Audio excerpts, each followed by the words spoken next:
Michael here, just greetings from Eden Park where Joelle. That the Blues get to say their farewells in this way to your husband. Joelle come home.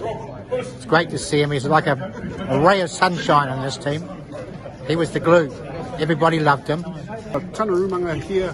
I'd just like to thank you so much for giving us this opportunity to say goodbye to our brother here. Officer here, Tunu. We're just here with your husband on his favourite ground, Eden Park. So it's nice to see a few of the boys. Looking forward to catching up and telling some stories. John Hart here. Just like to say, firstly, my deepest sympathy and the sad loss of Joelle, a great friend to us all, but particularly to thank you for having his body come home and for us to share this terrible time. I'm Rex Davey. I was manager of the Blues when Joelle played, and what a lovely man he was with a beautiful smile.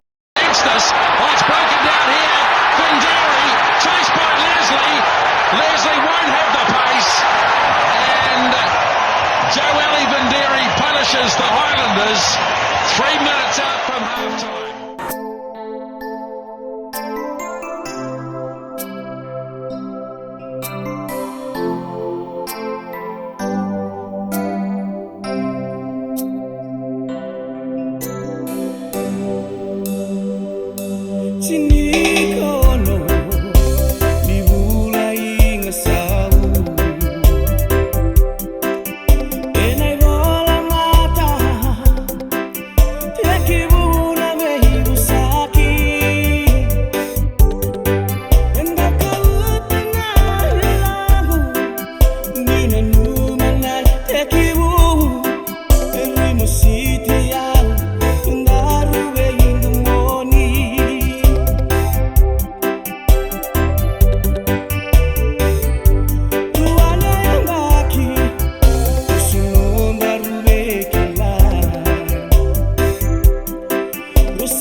Told me